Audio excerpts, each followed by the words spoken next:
कुछ दिन पहले मैं एक कहानी पढ़ता था। एक गांव में एक महाकंजूस था, यहूदी या कहीं मारवाड़ी।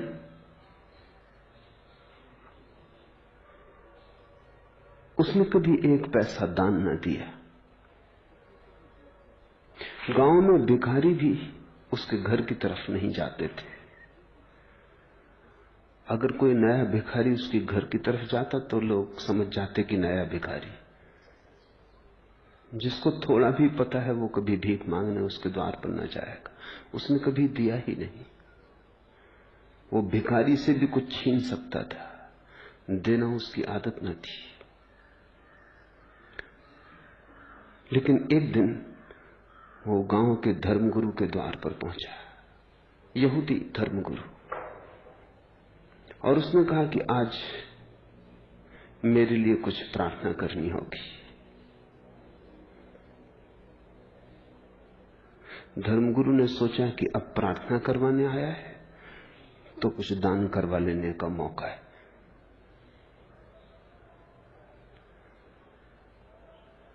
लेकिन यहूदी कंजूस भी सोच विचार के ही आया था। पूछा धर्मगुरु ने क्या प्रार्थना करनी है। उस कंजूस ने कहा कि मेरी पत्नी बीमार पड़ी है, मर जाए, ये प्रार्थना करनी। धर्मगुरु ने कहा दान क्या दोगे? उस कंजूस ने कहा कि जीवन अगर मांगता तब तो दान मांगना उचित भी था। मौत मांग रहा हूं, इसके लिए भी दान देना पड़े। कुछ तो संकोच करो।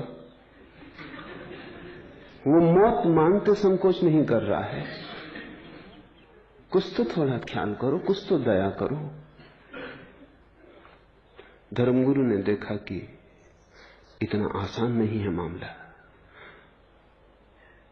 उसने कहा कुछ भी हो, मौत हो कि जीवन हो, प्रार्थना तो तभी हम करेंगे जब कुछ दान हो। तो उसने कहा अच्छा 1 रुपया दे देंगे। बहुत धर्मगुरु ने जोर डाला तो उसने कहा 2 रुपया दे देंगे। ऐसी कुछ बात बनती ना दिखी तो धर्मगुरु ने कहा सुनो, मौत की प्रार्थना की नहीं जा सकती। कोई उल्लेख ही नहीं है शास्त्र में कि किसी की मौत के लिए प्रार्थना कभी की गई हो। परमात्मा से लोग जीवन की प्रार्थना करते हैं, मौत की नहीं। तो मुझे क्षमा करो, ये काम मुझसे ना हो सकेगा। धर्मगुरु ने कहा छोड़ो भी ये बातें कानूनी, 5 रुपए दे सकता हूं। धर्मगुरु बोला कि नहीं, ये हो ही नहीं सकता, प्रार्थना तो जीवन की ही हो सकती है। लेकिन एक तरकीब तुम्हें मैं बता देता हूं, क्योंकि कानून में सब जगह तरकीब तो होती ही है। शास्त्रों में ऐसा कहा है कि अगर कोई आदमी मंदिर को दान का वचन दे और 3 महीने के भीतर दान न दे तो उसकी पत्नी मर जाती,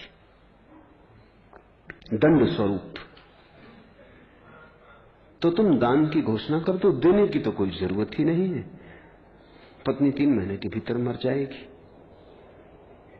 तो उस महाकंजूस ने कहा जब देना ही नहीं है तो उसने कहा तब ठीक है, तब 1 लाख रुपया दान दे देंगे। जब देना ही नहीं है, धर्मगुरु ने कहा जब देना ही नहीं तो क्या लाख, क्या 10 लाख? अरे 10 लाख ही कह दो। थोड़ा सा खुशाया, क्योंकि कल्पना में भी देना कष्टकर मालूम होता है। उसने कहा 10 लाख ज्यादा हो जाएंगे। पर धर्मगुरु ने कहा जब देना ही नहीं है तो जैसा 1 वैसा 10 लाख। वो बड़े बेमन से राजी हुआ, लौट गया घर। पत्नी मरी तो नहीं, बीमार थी, ठीक हो गई। वो बड़ा चकित हुआ। 3 महीने पूरे हुए, वो वापस आया। उसने कहा कि तो नियम काम नहीं किया।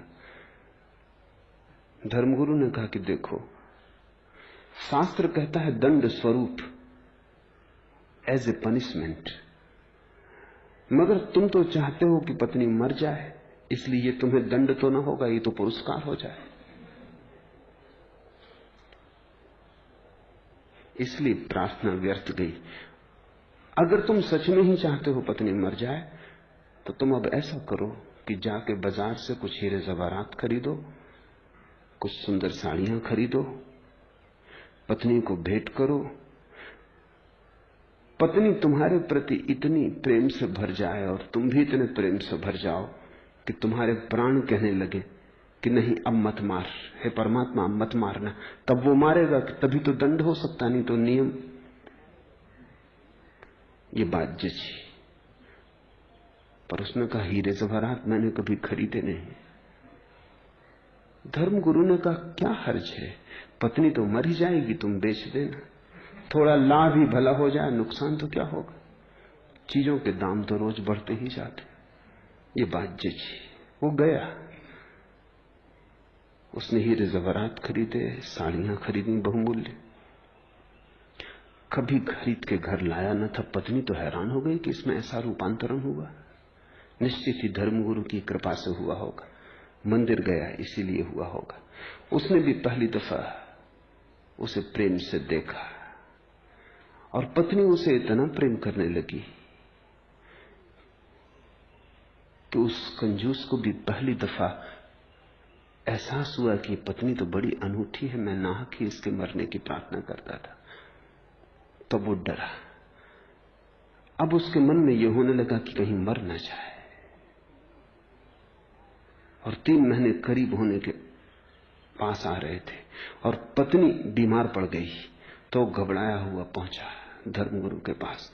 उसने कहा ये तो मुसीबत हो गई, नियम काम करता मालूम पड़ रहा है, पत्नी बीमार पड़ गई, अब कैसे बचाएं उसे। धर्मगुरु ने कहा कि वो जो 10 लाख दान दिया था वो दान दे दो,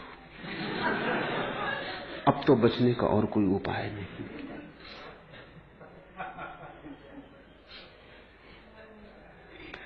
जिनको तुम मंदिर कह रहे हो वो तुम्हारे ही दुकान के आसपास बड़ी दुकानें, वहां भी व्यापार के वही नियम काम कर रहे हैं। धर्मगुरु तुम्हारे तुमसे भिन्न नहीं, हो भी नहीं सकते, नहीं तो तुम्हारे धर्मगुरु कैसे होंगे। तुम्हारे धर्मगुरु होने के लिए तुम्हारे जैसा ही होना जरूरी है। तुम्हारा ही गणित, तुम्हारा ही हिसाब, तुम्हारे ही मन का व्यवसाय, तुम्हारा मंदिर तुम्हारे जैसा है। ध्यान रखना, तुम्हारा मंदिर तुम्हारा है, परमात्मा का नहीं। तुमने ही बनाया है और तुमने जो मूर्ति स्थापित की है वो तुम्हारी ही मूर्ति होगी। परमात्मा की तो मूर्ति का तुम्हें पता भी कहां है। और तुम जिस मूर्ति के सामने झुके हो वो अपनी ही धारणाओं के सामने झुकना है।